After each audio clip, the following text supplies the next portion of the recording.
اب چلتے ہیں آیت نمبر 4 کی طرف جو 5 الفاظ پر مشتمل ہے. تو پہلا لفظ ہے اولا، جو آلریڈی میں آپ کو سمجھا دیا ہوں. دوسرا ہے انا، اصل میں یہ انا ہے لیکن اس کو انا نہیں پڑھیں گے بلکہ انا، الف نہیں پڑھیں گے، الف کو کٹ کر دیں گے تو اس کو پڑھیں گے انا.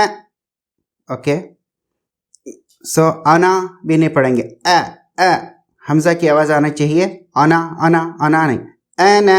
حمزہ کی آواز میں ایک قسم کا جرک ہے، ایک قسم کا جھٹکا ہے، تو ہم جھٹکے کے ساتھ پڑھیں گے انا. اوکے، نیکسٹ ورڈ ہے عابدم. اگین آئین کی آواز بالکل اچھی طریقے سے نکالنا ہے آپ کو،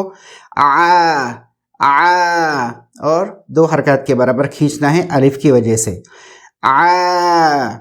پھر اس کے بعد ہے بی، عابی دم. یہاں پر دیکھیے میم ہے، میم کے اوپر تشدید ہے یا شدہ ہے، تو جس میم کے اوپر بھی تشدید ہوگا یا شدہ ہوگا اس کی آواز کو ہم ناک میں روکیں گے 2 حرکات کے برابر. سو عابی دم، یہ غلط ہے، دم غلط، اس کو پڑھیں گے عابی دم. پہلے 2 حرکات کے برابر ہونا کریں گے پھر پڑھیں گے ما. اوکے، نیکسٹ ہے عبدتم. یہاں پر دال کو تا میں مرچ کر دیں گے، تا میں ملا دیں گے، کیونکہ جن 2 حروف کے اوپر سکون ہو یا جزم ہو ان کو آپ نہیں پڑھ سکتے ایک ساتھ، تو اس کے لیے ہم کیا کریں گے، ایک لیٹر کو یا پہلے والے لیٹر کو، پہلے والے حرف کو ڈراپ کر دیں گے، چھوڑ دیں گے، دوسرے کے اوپر چلے جائیں گے.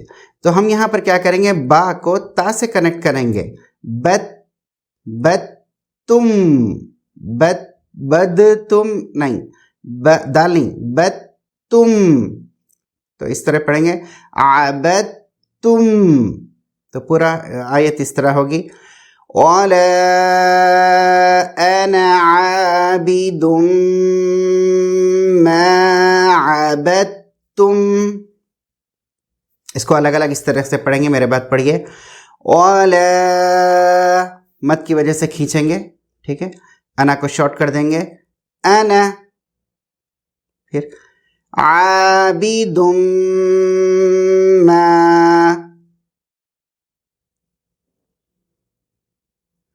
پھر پڑھیں گے عبدتم. تو پوری آیت اس طرح سے پڑھیں گے وَلَا أَنَا عَابِدٌ مَا عَبَدتُم.